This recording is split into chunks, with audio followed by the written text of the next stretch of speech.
ناظرین، آج کی ہماری اس ویڈیو میں خطوط غالب کی اردو ادب میں اہمیت ناظرین ملاحظہ فرمائیں۔ غالب کے خطوط کی اردو ادب میں اہمیت۔ خطوط نگاری یا مکتوب نویسی بالکل علیحدہ فن ہے جس میں زبان و بیان کی قدرت اور مہارت درکار ہوتی ہے۔ غالب چونکہ ابتدا ہی سے جدت پسند اور ندرت پسند تھے، اسی لیے انہوں نے اردو فارسی شاعری میں اپنی ایک الگ شناخت بنائی، اور پھر شاعری میں تو انہوں نے دقت پسندی مشکل پسندی سے شاعری کو نہ صرف ادھک مشکل بنایا بلکہ بلند درجے پر پہنچا دیا۔ اسی لیے انہیں شاعر اعظم بھی کہا جا سکتا ہے۔ لیکن وہی غالب جب خطوط لکھتے ہیں تو انہوں نے اپنی اردو زبان و نثر کو اس قدر آسان، سادہ، سلیس اور رواں بنایا جس کی تقلید بعد میں بھی کی جانے لگی۔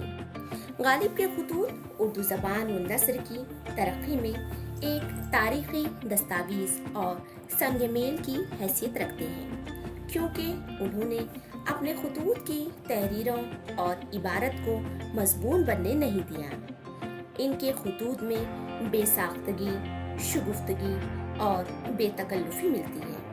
غالب کے خطوط سے قبل بھی بے شمار خطوط لکھے گئے ہیں، لیکن ان میں جذبے کی صداقت اور شخصی مہر و محبت کے جذبے کا فقدان نظر آتا ہے، اور تصنع آمیز القابات و ادبات ملتے ہیں۔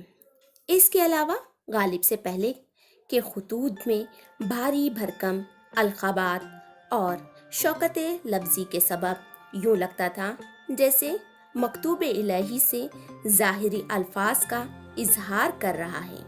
اس کے برخلاف غالب کے خطوط کی تحریروں کے ایک ایک لفظ سے اپنائیت، خلوص، محبت اور دلی وابستگی کا اظہار ہوتا ہے۔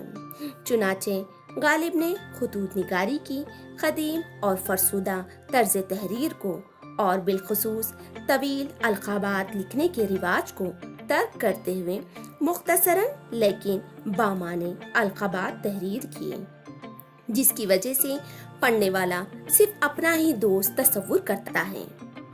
غالب کے خطوط کی خصوصیات یہ بھی ہے کہ انہوں نے اپنے خطوط کی تحریروں کو مراسلہ نہیں بننے دیا، بلکہ انہوں نے مراسلے کو مکالمہ بنا دیا، ایسے مکتوب نگار جس کو خط لکھا گیا ہو وہ آمنے سامنے بیٹھے گفتگو کر رہے ہوں، کیونکہ ان کے خطوط میں چھوٹے چھوٹے فقرے، جملے اور مکالماتی طرز تحریر نہایت ہی پر اثر نظر آتی ہے، اور پھر خط کا مقصد وہ مدعا بآسانی سمجھ میں آ جاتا ہے۔ غالب نے اپنی اردو اور فارسی شاعری میں ایسی بندش و تراکیب، خیال آفرینی اور دقت طلب تشبیہات و استعارات سے شاعری کے حسن میں نکھار پیدا کیا، لیکن انہوں نے جب اردو خطوط نگاری کا آغاز کیا تو زبان اور الفاظ کا ایسا آسان، عام فہم انتخاب کیا جس کی تقلید غالب کے بعد خطوط لکھنے والوں نے کی، لیکن وہ طرز تحریر اختیار نہ کر سکے۔ یہی وجہ ہے کہ غالب کے خطوط کی اردو زبان و ادب اور بالخصوص آسان نثر کی ترویج اشاعت میں خاصی اہمیت حاصل ہے۔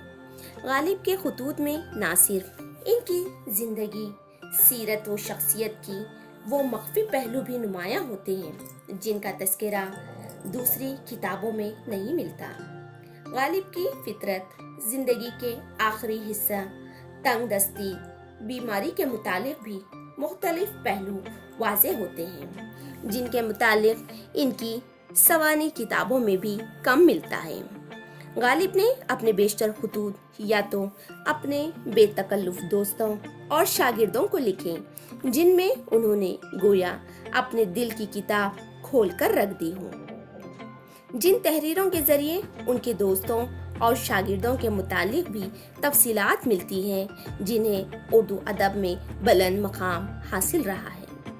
غالب نے جہاں اپنی شاعری میں فصاحت بلاغت کا دریا بہایا، وہیں اپنے اردو خطوط میں ایسی طرز تحریر اختیار کی جس میں سادگی، بے تکلفی اور زبان و الفاظ کا آسان عام فہم انداز اختیار کیا۔ غالب نے بے شمار خطوط لکھے ہیں اور یہ خطوط کتابی شکل میں دستیاب بھی ہیں۔